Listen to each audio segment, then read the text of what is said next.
ازيكم يا حبايب قلبي، عاملين ايه؟ اللهم صل وسلم وبارك على سيدنا محمد.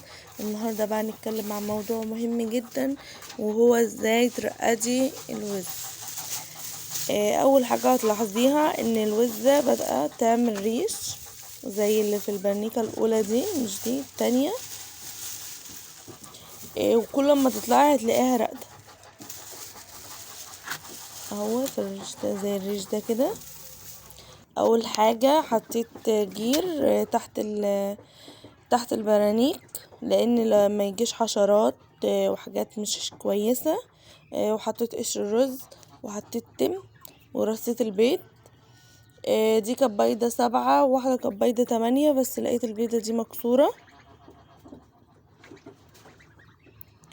انتي في ناس بتسيب البيض عادي يبيضوا عليه، بس احنا بنشيله، وبعد كده اما يجي يرقده بنرصه. وهي بتقعد حوالي من 30 ل35 يوم عقبال ما تقفز، عقبال ما تطلع يعني.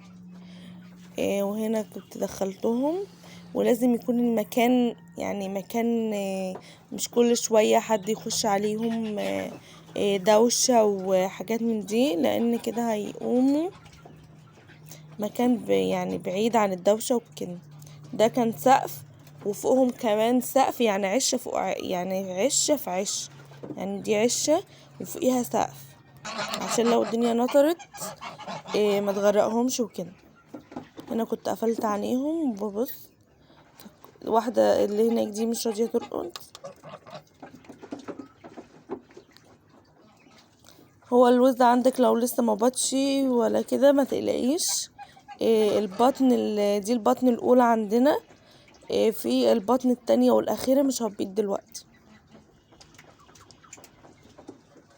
والوز اهم حاجة ما تنقلهوش من مكانه، المكان اللي بات فيه رقة دي، لان لو نقلتيه مش هيرقد خالص.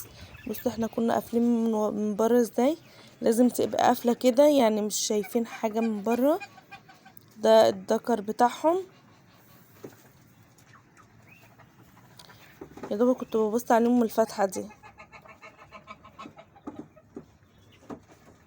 اهم حاجة ما تنسيش تشتركي في القناة وتدعميني وتحطي لايك. مش هتخسري حاجة لو اشتركتي وحطيتي لايك. وبتحط لهم، يعني بتحط لهم اكل ناشف زي ذرة او دشيشة او علف ومية. لكن ما تحطيش عيش مبلول، ما تحطيش برسيم ولا حاجات خضراء. هنا على ما اكلت الحاجة وجيت كانوا الاتنين راقدين مع بعض. انا قلت ايه، اسيبهم وتاني يوم اجي ابص عليهم اشوفهم هيعملوا ايه. بس الحمد لله تاني يوم لقيتهم كل واحدة راقدة في مكانها. كنت حطيت لهم مية، وبعدين حطيت لهم عيش بحيث لو واحدة قامت